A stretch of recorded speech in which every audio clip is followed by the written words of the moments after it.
할렐루야. 물가에 심은 나무, 물가에 심기운 나무.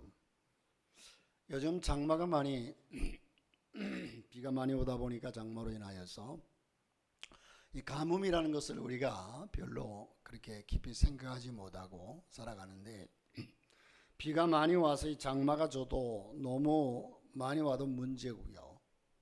그러나 비가 오지 않아도 문제고, 때를 따라 이른 비와 늦은 비가 오는 것이 우리에게 큰 복입니다.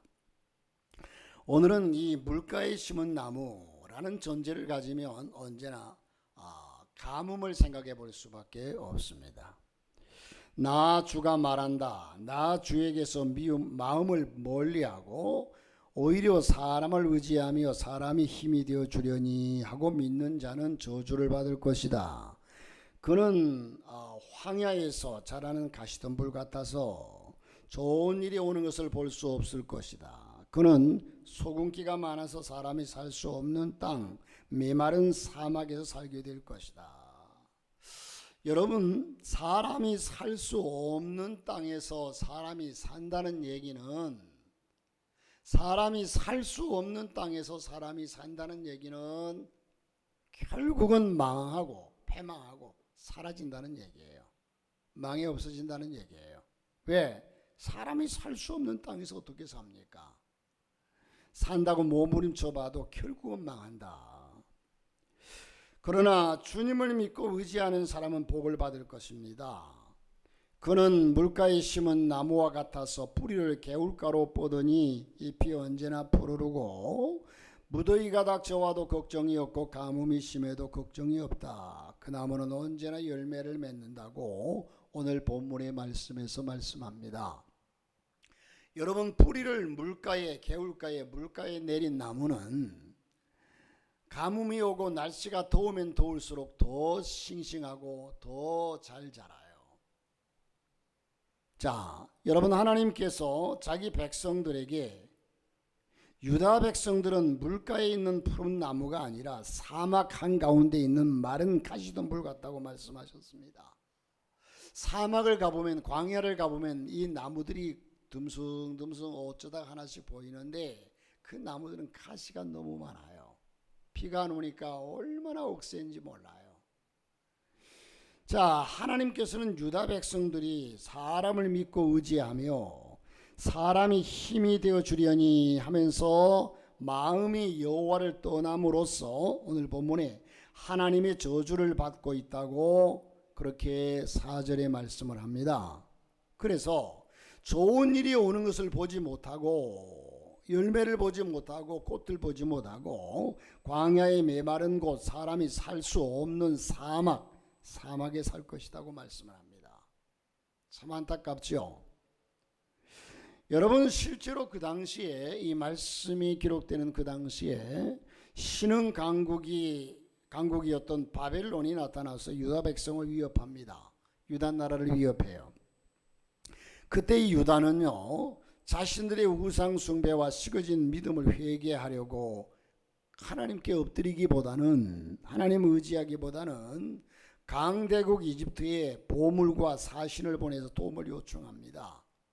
자, 여러분, 이들이 지금 어려움을 당한 것은 하나님께서 하나님을 의지하지 아니하므로 하나님께서 이놈하고 야단을 치는데, 이들은 그것을 깨닫지 못하고 그러면 하나님께 나와서 하나님, 우리가 잘못했어요 하고 무릎을 꿇고 하나님께 회개하고 기도해야 될 마땅한 저들이 그것을 회피해 보려고 오히려 이집트에 보물과 사신을 보내서 도움을 요청해요. 그들은 이집트 왕이 많은 군대를 보내줘서 이 바벨론 군대를 막아주리라고 기대했던 겁니다. 그러나 그 모든 현실이 하나님 보시기에는 가증한 일이었습니다. 불신앙이었고 악한 일이었습니다. 그래서 예레미야 선지자를 보내셔서 책망하신 겁니다. 나 주가 말한다. 나 주에게서 마음을 멀리하고 오히려 사람을 의지하며 사람이 힘이 되어 주려니 하고 믿는 자는 저주를 받을 것이다 라고 말씀합니다. 그러나 여러분, 주님을 믿고 의지하는 사람은 복을 받을 것입니다. 그는 물가에 심은 나무와 같은 복을 받는다고 말씀합니다. 물가에 심기운 나무처럼 여러분 사람을 의지하지 말고 오직 하나님만 의지하며 하나님을 바라보시기를 주님의 이름으로 축복합니다.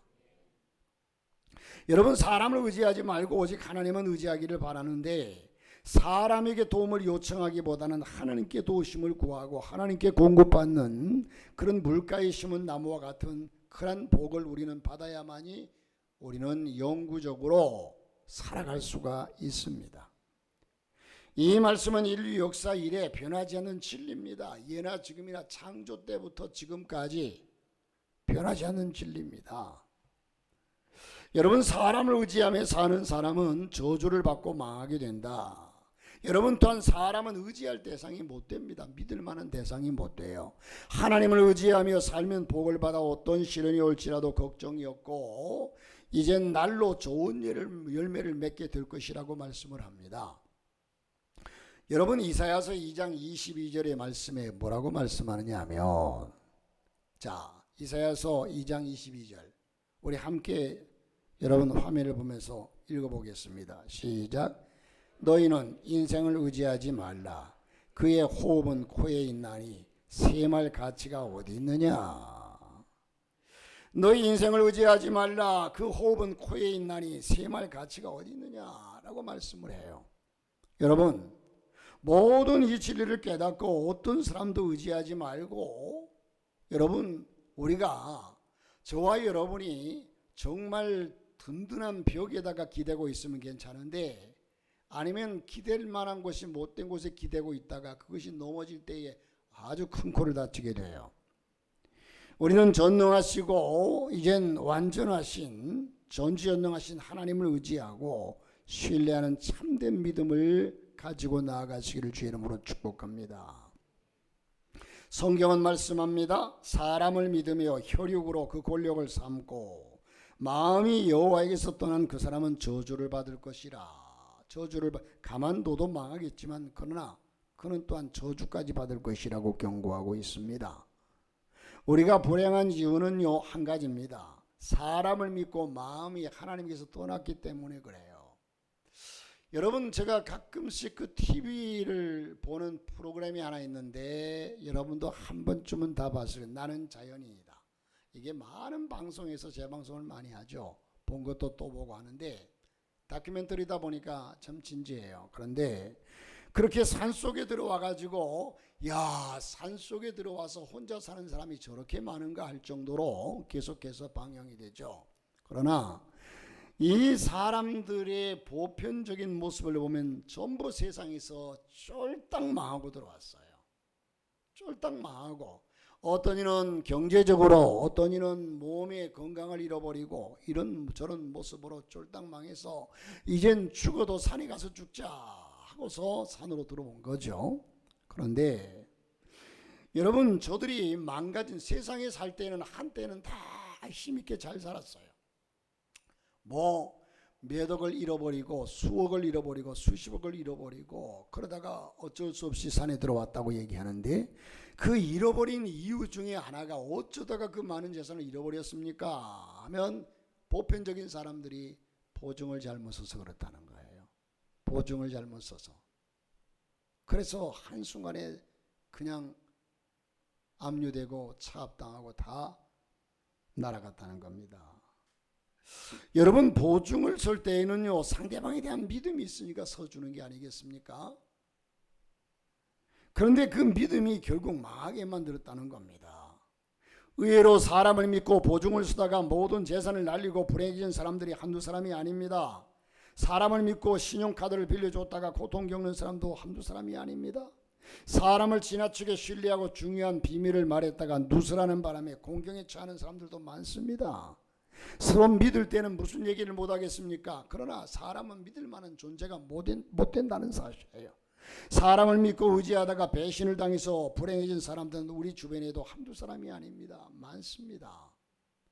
다시 말해서 사랑하는 성도 여러분, 우리 인간은 의지할 존재가 못 되고 우리가 거기에 기댈 존재가 못 된다는 겁니다. 그럼에도 불구하고 사람을 하나님처럼 믿고 의지하며 그가 행복을 줄 것이라고 착각하는 사람들이 참 많습니다. 여러분, 사람을 믿고 의지하며 사람이 힘이 되어주려니 하고 믿는 사람은 모두 저주를 받고 불행하게 된다고 오늘 본문에서 경고하신 말씀을 가볍게 여기지 마시길 바랍니다. 흔히 사람들이 설마 자, 그 이유를 9절에서 말씀합니다. 만물보다 거짓되고 아주 썩은 것은 사람의 마음이니 누가 그 속을 알 수 있습니까? 그렇게 말씀해요. 9절에.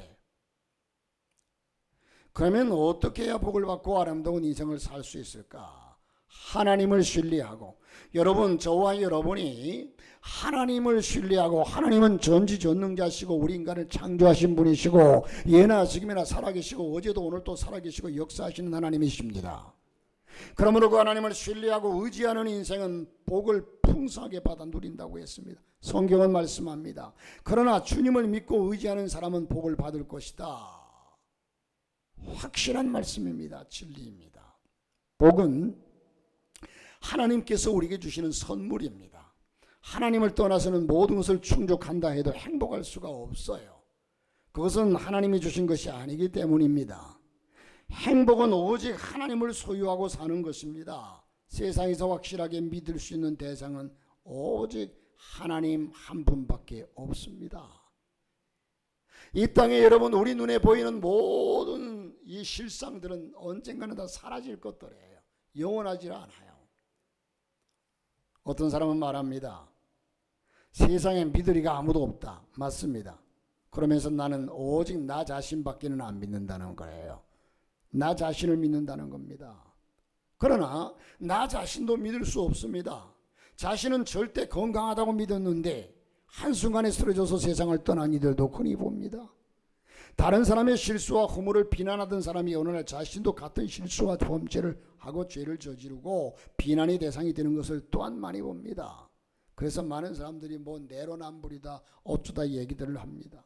자신의 실력을 믿고 곧 성공할 것이라고 자신만만한 사람들이 오판하고 실패하는 경우가 얼마나 많습니까? 베드로가 예수님께 고백합니다. 주께서 죽는데라도 오게라도 어느 험한 곳에 간다고 하여도 나는 주님을 따르겠습니다 하고 고백했어요. 그러나 그 고백이 진실이었습니다. 그런데도 불구하고 막상 예수님께서 십자가에 달리시러 골고다로 올라갈 때에 이 베드로는 두려워서 멀찍이 서서 숨어서 주님을 따라갑니다. 자기가 했던 말과는 전혀 다른 모습입니다. 여러분, 자신을 믿을 수 없습니다. 그런데 사람들은 자신만은 그렇지 않을 것이라고 철석같이 믿고 삽니다.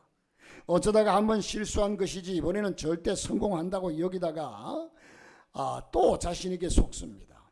여러분, 자신도 못 믿는 세상인데 누구를 믿겠습니까? 아무도 못 믿는 세상입니다. 그러나 하나님은 믿으신 분이십니다. 하나님은 전능하신 분이십니다. 하나님은 사랑이 많으신 분이십니다. 하나님은 믿을 수 있는 분이십니다. 여러분들이 이 말씀에 얼마나 신뢰를 가지고 이 말씀을 믿을지 모르지만 그러나 이 말씀은 진리입니다. 우리는 믿음을 배신하지 않으십니다. 우리의 믿음을 배신하지 않습니다. 하나님께서. 하나님을 믿으면 하나님께 복을 받아 행복해집니다.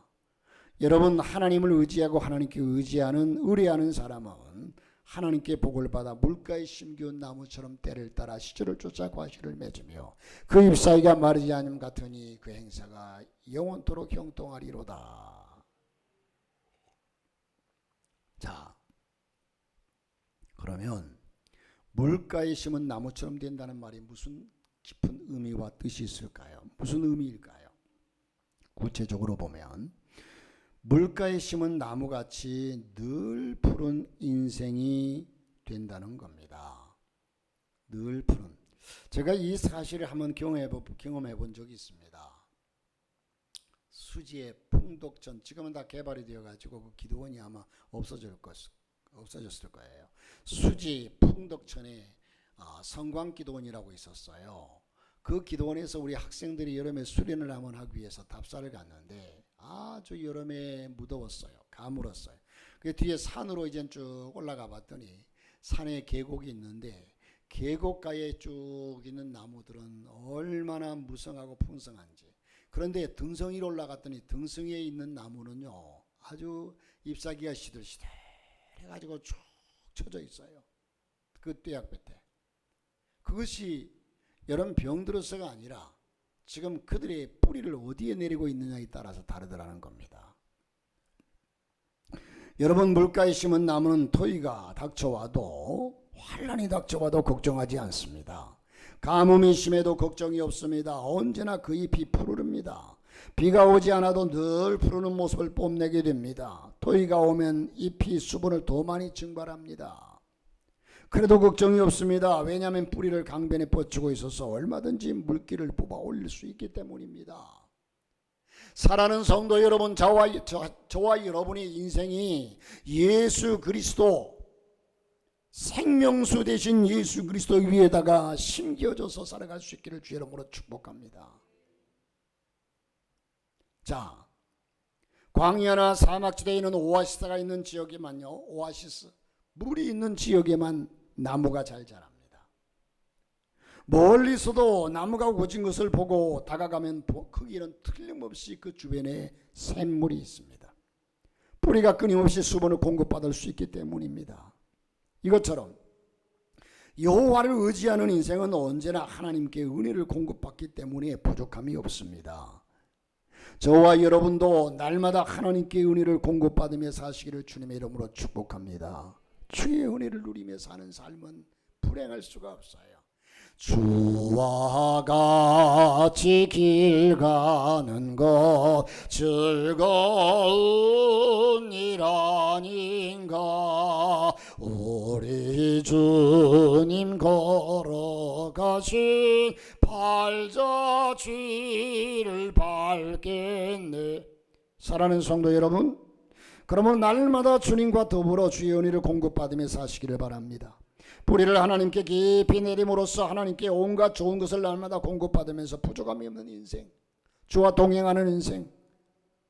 여러분, 이 말씀이 목사이니까 여러분에게 전해진다고 여러분들이 들을지 모르지만 그렇습니다. 목사니까 당연히 전하는 것이지만 그러나 이 말씀이 역사가 증명하는 말씀이고 현실적으로 너무너무 확고한 진리라는 겁니다. 인생을 살다 보면 메마르고 가문 때가 있습니다. 이런 물질적으로 재물이, 능력이, 명예가, 건강이 마를 때가 있습니다. 고통당할 때가 있습니다. 그럴 때에도 걱정이 없습니다. 왜요? 하나님이 있으니까요. 가무는 때에도 모든 것이 어려워서 위기를 느낄 때에도 하나님을 신뢰하면 더 좋아집니다. 여러분, 우리가 삶에 치고 있다가도 역전승을 합니다. 불안한 상황에서도 평안을 빼앗기지 않습니다. 다니엘은 사자굴 속에 던져졌어도 불행해하지 않고 평안을 누렸습니다. 사도 바울은 감옥에 있으면서도 요동치 않고 평안함을 누렸습니다. 오히려 수많은 편지를 써서 교인들을 위로하고 격려했습니다. 그 편지들이 모두 성경이 되어서 오늘까지 수많은 성도들에게 큰 은혜를 끼치고 우리에게 교훈을 주고 있습니다. 예수 잘 믿어도 때로 마음먹은 대로 일이 안 풀릴 때도 많습니다. 자, 무슨 얘기입니까? 아까는 잘 된다고 해놓고 예수 믿어도 안 될 때가 있다. 사업이, 자녀, 또한 건강이, 사랑이 이제 메말라 가문은 해도 찾아옵니다. 그렇지만 하나님이 일하십니다. 여러분, 다시 말해서 저와 여러분이나 세상 사람들이나 살아가는 삶에 가물 때가, 고난이, 역경이 찾아올 때가 다 있다는 겁니다. 그러나 세상 사람들은 그 모든 것을 해결할 방법이 없고 해결할 대책이 없지만 우리는 해결할 수 있는 대책이 있고 전능하신 하나님께서 우리를 지키시고 역사하신다는 겁니다. 하나님이 가만히 계시지 아니하시고 일하고 계신다는 겁니다. 적절할 때 역전시켜 주신다는 거죠. 믿음은 그런 상황에 처해 있을 때, 그런 환경을 만났을 때 걱정하지 않고 푸르른 잎을 우리에게 보여준다는 겁니다. 내 안에 있는 믿음을 드러내고 밝고 활기차게 전진하는 사람이 늘 푸른 잎사귀를 가진 물가에 심겨진 나무라는 겁니다. 여러분, 지금은 만년필을 가지고 쓰는 사람들이 별로 없을 거예요. 그런데 옛날에는요, 만년필이 귀한 선물이 되기도 하고 아주 귀했어요. 여러분, 만년필을 쓰기 전에는요, 우리 선조들은요, 그 촉에다가 잉크를 묻혀가 잉크를 찍어가지고 그것을 썼죠. 자, 그런데 만년필을 발명한 사람이 누구냐면 루이스 에디슨 워터맨이라고 하는 사람입니다. 루이스 에디슨 워터맨. 그는 뉴욕에서 보험 설계로 근무하던 사람인데 어느 날 큰 보험 계약을 위해서 계약서를 작성하다가 그런데 고객이 앞에 있는 잉크병을 엎질러서 계약서는 쓸 수 없게 되고 새 계약서를 가지러 간 사이에 다른 보험 설계사가 그 고객에게 접근해서 계약을 마쳤습니다. 잉크가 엎질러지지 않았다면 계약이 성사되었을 거라는 생각에 속이 상했습니다. 그런 쏟아질 염려가 없는 특별한 잉크병을 만들고자 펜 안에다가 만년필은 펜 뒤에 고무 튜브에 이젠 그 잉크가 들어가지 않습니까? 그 펜 안에 잉크를 담아서 만년필을 발명했고 1884년 특허를 냈습니다. 그는 계약을 가로챈 다른 계약사를 원망하지 않고 오히려 그는 역발상으로 내가 이 문제를 어떻게 해결할까? 여러분, 그러므로 저와 여러분의 삶의 다른 일로 인해서 내가 손해를 보고 내가 지금 어려움에 처해 있어도 그를 원망하면서 좌절하지 말고 이 상황을 어떻게 타개할까? 어떻게 지혜롭게 이길까? 이겨볼까? 자, 그래서 역발상을 통해서 이 인류 문구 역사에 소중한 만년필을 만들게 되었다는 겁니다. 여러분, 저와 여러분도 살다 보면 예상하지 못한 힘든 때가 많습니다. 그럴수록 낙심하기보다는 위기를 기회로 삼는 지혜가 필요할 것입니다. 여러분, 아무튼 하나님을 믿고 의지하시기를 바랍니다. 하나님께서 여러분이 인생을 살아가며 꼭 필요한 모든 것을 공급해 주시는데 능력을 공급해 주십니다. 지혜를 공급해 주십니다. 좋은 사랑을 보내주십니다. 기도를 들으시고 필요를 채워주십니다. 온갖 자원을 공급해 주십니다. 여러분의 뿌리를 하나님께 깊이 내려서 온갖 좋은 은혜를 공급받고 부족함이 없는 인생을 저와 여러분이 살아갔으면 좋겠습니다.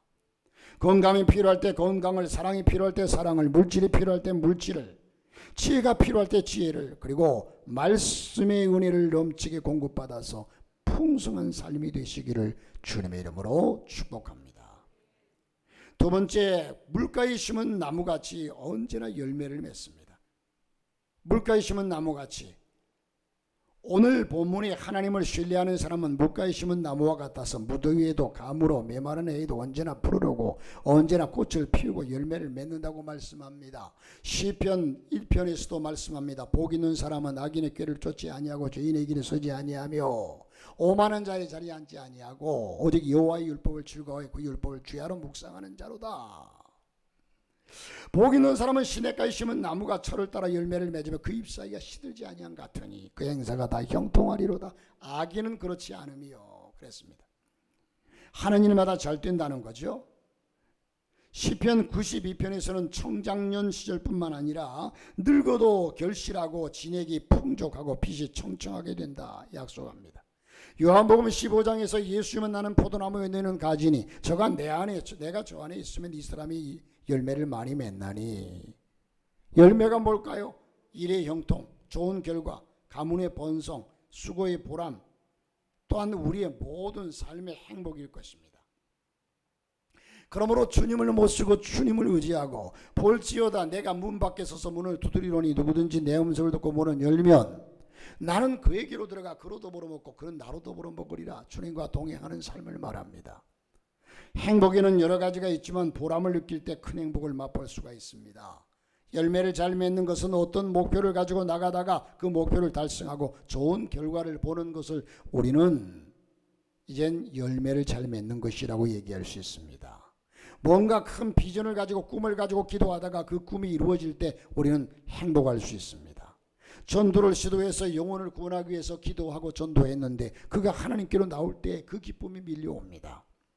믿음이 어린 영혼을 위해서 사랑으로 돌보고 가르쳤는데 변화되고 점점 믿음으로 변화되어 가고 성숙되어 가는 모습을 바라볼 때 참으로 그 보람을 느끼고 행복한 것입니다.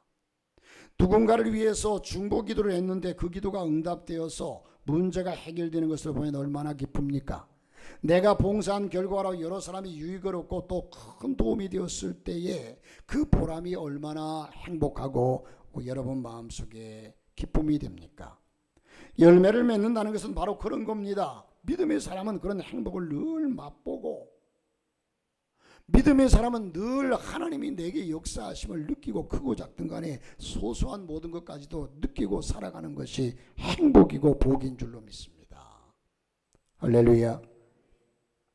오늘날 사람들은 대부분 사람을 의지하며 살아갑니다. 사람을 의지하며 살아갑니다. 사람이 힘이 되어 주리라고 기대하고 살아가고 있습니다. 돈 많은 사람, 권력 있는 사람, 능력 있는 사람 더 의지합니다. 주님을 멀리하고 사람을 의지하는 사람은 메마른 사막과 같은 인생을 만난다고 말씀했습니다.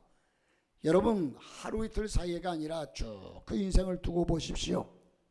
하지만 우리 그리스도인은 주님을 믿고 주님을 의지하고 주님을 가까이 해야 합니다. 왜냐하면 그 하나님은 살아계시고 그 주님은 지금도 우리와 함께 하시기 때문입니다. 누가 도와준다고 해도 의지하면 낭패를 볼 수밖에 없습니다. 큰 힘이 되어주겠다고 약속해도 믿고 의지하면 메마른 사막길을 가게 되는 겁니다. 여러분, 저도 신학교를 다니면서요, 등록금 때문에 숱한 고난을 많이 겪었어요. 그래서 기도할 때마다 이젠 등록금이 나오면 하나님께 기도합니다. 기도하면서 누군가를 의지해 가만 내 주변에 있는 사람들을 생각하면서 이번에 형님이 이젠 좀 도와줄 수 있겠지 하고 형님을 통해서 하나님 도와달라고 막 기도하면 뒤통수 쳐요. 전혀 돌아본 채도 않아요. 엉뚱한 사람을 통해서 하나님께서 응답하십니다. 그러니까 사람을 의지하지 말고 하나님을 바라보라는 거예요. 오직 주님만 믿고 의지하며 신뢰하며 물가에 심은 나무처럼 무슨 일을 만나고 걱정이 없게 되기를 주의 이름으로 축복합니다. 언제나 주님을 가까이 하고 주님만 사랑하고 좋은 복을 받아 누리시기를 바랍니다. 그러므로 1년 365일 우리 주님으로 인해서 항상 행복하시기를 주의 이름으로 축복합니다. 여러분, 우리는 지금 세계 최고 강대국, 현재로서는 최고 강대국이라고 얘기할 수 있는 나라가 미국입니다. 그런데 이 현재 미국이라는 나라의 헌법은요, 헌법은 메이플라워 서약을 깃들로 세워졌어요. 메이플라워 서약. 그러면 이 메이플라워 서약은 뭐냐? 영국에서 신앙생활하던 청교도들이 영국의 신앙의 핍박을 피해서 우리가 자유롭게 하나님만 열심히 섬겨보자 하고 5월의 꽃이라고 하는 메이플라워 배를 타고서 이젠 북아메리카로 오지 않아요. 그런데 오는 도중에 배에서 풍파를 만나 죽기도 하고 와서도 또한 추워서 죽기도 하고, 그렇게 그 사람들이 오직 신앙으로 살기 위해서 와서 세운 나라가 북아메리카, 미국이란 나라예요. 그런데 그들이 출발하기 전에 우리가 오직 신앙 하나를 지키기 위해서 가자 하고 출발하기 전에 저들은 서약서를 작성해 가지고 전부 서명을 해요. 우리는 이제 이후로 어디를 가든지 이렇게 살겠다 하고 서약서를 써요. 그 서약서가 바로 메이플라워 서약이라고 하는 겁니다.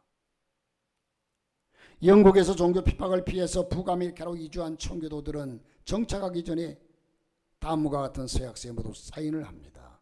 이 서약이 메이플라워 서약인데 이것을 기준으로 이것이 깃털이 되어서 미국의 헌법이 제정되었다는 겁니다. 그러면 그 내용을 간단하게 네 가지로 보면 이 서약의 중요한 내용은 이렇습니다. 첫째, 하나님의 이름으로 이 땅에서의 모든 일을 행한다. 둘째, 하나님의 은총을 통해 살아간다. 셋째, 하나님의 영광을 위해서만 살아간다. 넷째, 하나님의 거룩하신 존전에서 살아간다. 언제나 하나님께 예배하면서 하나님 호람되어 하나님 앞에서 살아간다. 여러분, 미국이 지금처럼 세계 최고의 강대국이 될 수 있었던 것은 하나님을 향하신 신앙의 깃털로 나라가 세워졌기 때문입니다. 여러분, 이 나라도요, 누가 뭐래도 우리나라가 기독교 국가로 세우려고 이승만 대통령이 얼마나 힘쓰고 했었는지 몰라요. 여러분, 첫 국회가 열릴 때에 목사님이 올라와서 기도하고 시작한 나라가 이 나라예요. 또 선교사들이 들어와서 수없이 많은 복음을 전하고 믿음의 깃들이, 그래서 이 민족이 이렇게 하나님의 은혜 가운데 산다는 것은 부인할 수 없어요. 여러분, 하버드 대학교 교수인 경제학자 로버트 베로라고 하는 박사가요, 20년 동안 세계 60개국의 경제를 연구한 뒤에 이런 결론을 내렸습니다. 잘 들어보십시오. 기독교인이 많고 예배 출석률이 높은 나라일수록 경제력이 높아지는 연관작용이 분명히 있다. 다시 말해서 세계 지도를 펼쳐놓고 여러분 잘 사는 나라들을 하나하나 조사해 보면 다 예수 잘 믿는 나라들이다. 이런 결론이 나와요. 기독교인이 많고 예배 출석률이 높은 나라일수록 경제력이 높아지는 연관작용이 있다. 이게 통계적으로 나온 결과입니다.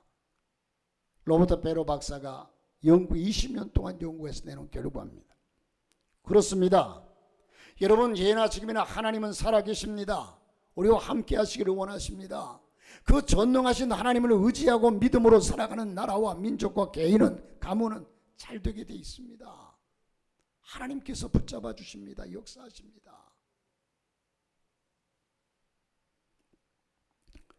여러분 귀신들도 무당을 가만 보면요, 무당 들린 집안에 분명히 그 자손에게 귀신이 찾아와서 신병을 주고 신들리게 만들어요.